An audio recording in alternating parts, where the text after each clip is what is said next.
classificado, 6-0 no jogo de ida, um passeio histórico. E agora, nem o Renato Gaúcho viajou para Natal, nem o Alexandre Mendes, o seu auxiliar. Quem vai comandar é o Marcelo Salles. O time só vai com reservas, todo mundo preservado para o jogo contra o Inter no Brasileirão. O Flamengo foi bem recepcionado em Natal. Mais tarde, o rubro-negro decide vaga nas quartas da Copa do Brasil com o ABC. No primeiro jogo, com facilidade, o Fla goleou por 6-0.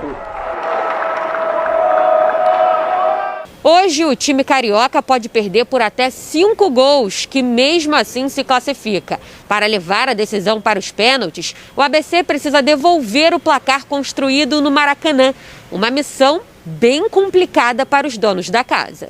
No futebol, tudo é possível e a preparação segue firme. Está circulando nas redes sociais um vídeo do time potiguar treinando pênaltis. Meu Deus, 6-0 amanhã para o ABC?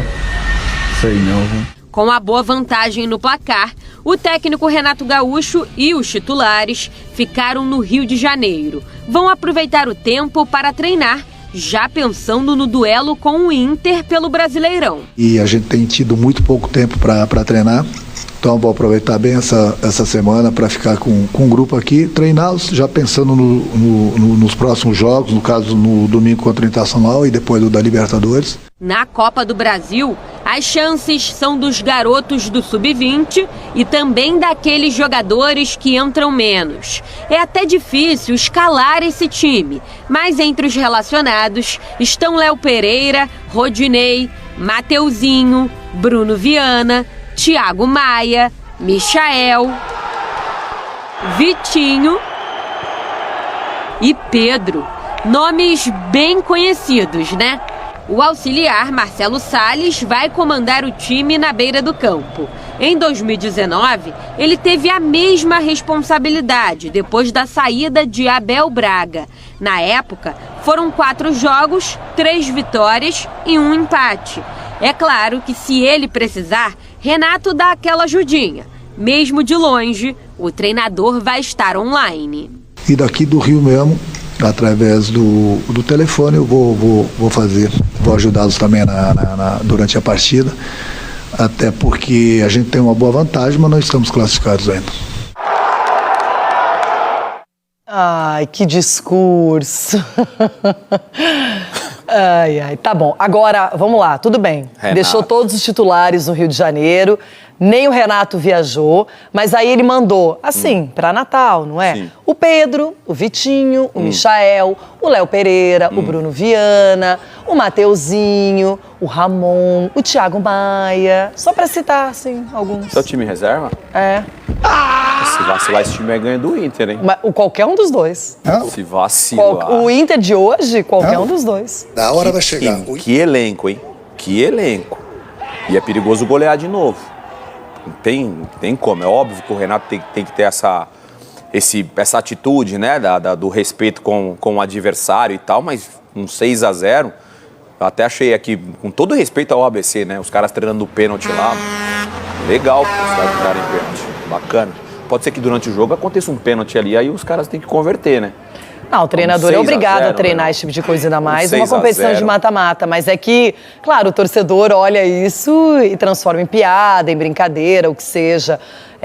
Mas aquela história, Denilson, tem que acontecer a partida, os adversários do Flamengo, mesmo sabendo da superioridade da equipe, vão ter que enfrentá-los. Então não tem como. Óbvio, não. Esse espírito de derrotado antes do jogo, deixa o torcedor, ele tem que ser realista.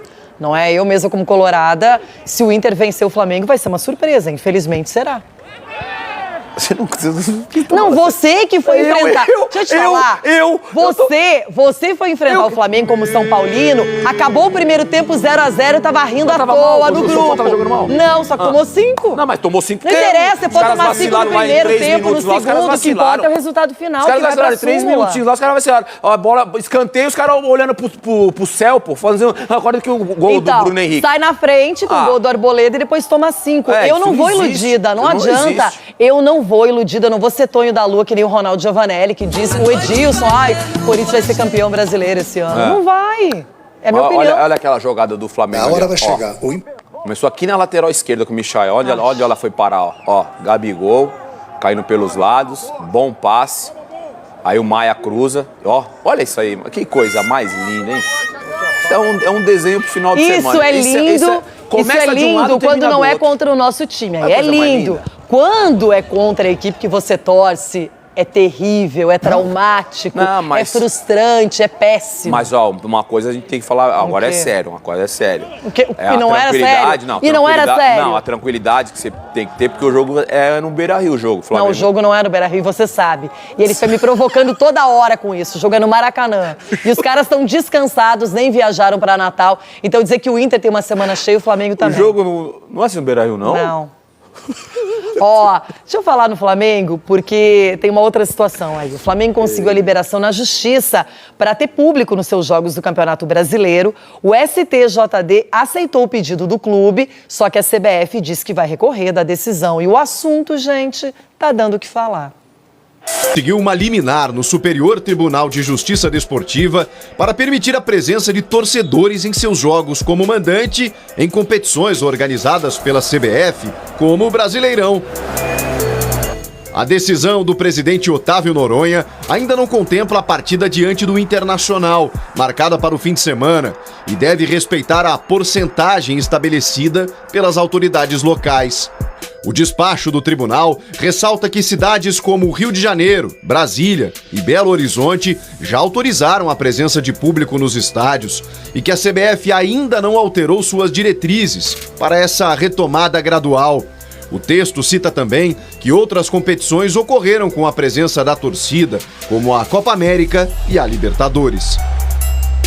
A CBF respondeu em nota, afirmando que a decisão do STJD contraria o que foi decidido em março pelos clubes. A definição no Conselho Técnico foi de que a volta do público só ocorreria com a melhora dos índices da pandemia nas cidades sedes dos participantes e desde que aprovado pelas autoridades sanitárias locais, mantendo o equilíbrio técnico da competição. Essa, aliás, é a grande preocupação dos clubes que já se posicionaram contrários à decisão do STJD. O quanto uma torcida influencia numa partida de futebol, isso sem falar no benefício econômico, já que uns terão receitas de bilheteria, enquanto que outros jogarão com portões fechados. O grande problema é que os clubes decidiram desde sempre que a volta gradativa de torcedores só aconteceria em comum acordo. Clubes como Palmeiras, Corinthians, São Paulo, Santos, Bragantino e Internacional publicaram em suas redes sociais que a medida vai contra o que foi definido na reunião inicial, prejudicando o nível técnico e a isonomia da competição. Nesta quarta-feira, o governador de São Paulo, João Dória, anunciou que o estado poderá ter público nos estádios a partir do dia 1º de novembro, quando há uma expectativa de que 90% da população adulta já esteja vacinada, com as 2 doses ou imunizada em dose única. Resta saber se até lá outros clubes conseguirão jogar com torcida no Brasileirão em cidades onde haja a liberação das autoridades. A liminar favorável ao rubro-negro carioca também abre um precedente de que outros clubes tentem o mesmo pleito na justiça. O Campeonato Brasileiro promete uma disputa acirrada, fora de campo também. Ai, Denilson, eu quero ouvir sua opinião, mas depois eu dou a minha. Mas não tem fundamento um ser beneficiado e os outros não. Pronto, Leirão. É simples, não tem muito segredo essa discussão. Ou você libera para todo mundo ou você não libera para ninguém. Se houve um acordo, um comum acordo com todos os times, por que o Flamengo tem que ser diferente e quebrar esse acordo? Seja ele assinado, seja ele verbal, houve um acordo. E por que o Flamengo tem que quebrar? Por que o Flamengo tem que dar o jeitinho para ter o público? Claro que não. E querendo ou não, há um benefício você ter o público hoje. Não, e a maior torcida do Brasil é a do Flamengo. Vou dar um exemplo. O Corinthians hoje estaria numa situação de repente melhor se tivesse o público. Só para dar um exemplo. Ou não, né? Ou não, mas enfim, por que o Flamengo tem que ser diferente? Eu acho que tem que ser igual para todo mundo. Libera para todo mundo. Não libera só para um clube. E mais uma vez o Flamengo envolvido nisso, né? Sempre o Flamengo tentando fazer algo diferente de um acordo. Volto a falar, seja verbal ou com uma assinatura. É que a Conmebol libera em outra competição, em outra gestão, libera público, como liberou em Brasília. Então o Flamengo sai do Rio de Janeiro, joga em Brasília. Brasília, inclusive, ofereceu para outros times, como o Galo também, para mandarem seus jogos com público lá. Se começa para todo mundo, ok. Mas enquanto todos não tiverem